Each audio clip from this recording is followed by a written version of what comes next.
यह मेरा सौभाग्य है कि लंबे अरसे के बाद भाई आराम कर। इस बुंदेलखंड की धरती पर किसी राजनीतिक साबित हुआ हूँ। अब करेंगे ये खरी बात है। सक्षम नाम यह बहादुरों की धरती है, शौर्य और पराक्रम की धरती है।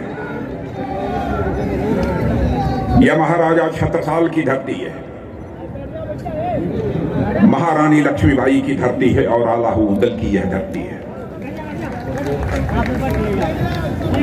सबसे पहले हम बुंदेलखंड की वो धरती को हाथ जोड़ के प्रणाम करते हैं जिनने ऐसे वीरन और प्रतिभाशाली लोगन के जन्म दयो। हमारी तरफ से सबके हाथ जोड़ के प्रणाम।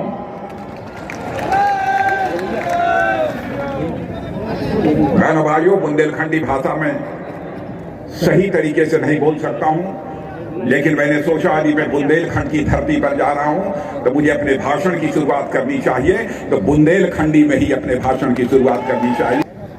यह ऐसी वीर भूमि है कि हर भारतवासी को यथासंभव अपने जीवन में यह कोशिश करनी चाहिए एक बार इस झांसी की।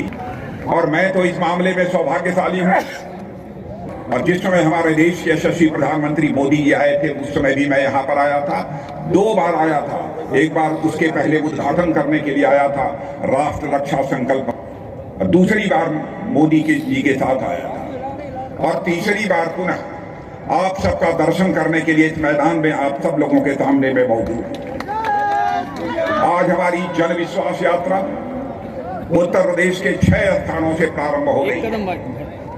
बहनों भाइयों, भारतीय जनता पार्टी का यह मानना है कि हमें राजनीति यदि करनी चाहिए तो राजनीति जनता से आंखें चुरा कर राजनीति नहीं करनी चाहिए, जनता की आंखों में धूल झोंक कर राजनीति नहीं करनी चाहिए। राजनीति करनी चाहिए तो जनता की आंखों में आंख डालकर राजनीति करनी चाहिए। यह भारतीय जनता पार्टी की मान्यता है। हमारा यह चरित्र रहा है, और मैं समाजवादी पार्टी, बहुजन समाज पार्टी के लोगों को भी चुनौती देता हूं के द्वारा किया जाना चाहिए।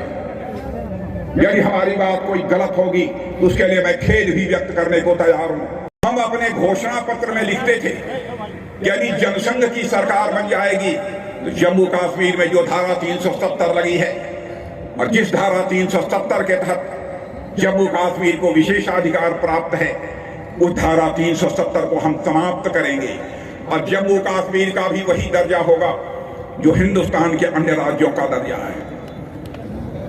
जब जब चुनाव का समय आता था हम लोग अपने घोषणा पत्र में बराबर भी धारा 370 को हटाने की बात करते थे। लोग ये कहते थे ये जनसंघी लोग।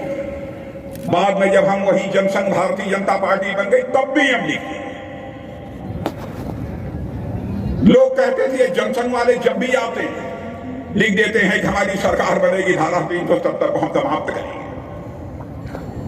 लेकिन बहनों भाइयों, आपने देखा 2014 के चुनाव में, 2019 के चुनाव में, लोकसभा चुनाव में जो कामयाबी आप लोगों ने दी है, जो आप लोगों ने मोहब्बत और प्यार आप लोगों ने हम दिया है, जो वादा धारा 370 को समाप्त करने का हमने किया था, वह धारा 370 हम लोगों ने चुटकी बजाकर समाप्त कर दिया, और आज जम्मू कश्मीर का भी वही दर्जा है जो हिंदुस्तान के अन्य राज्यों का दर्जा है।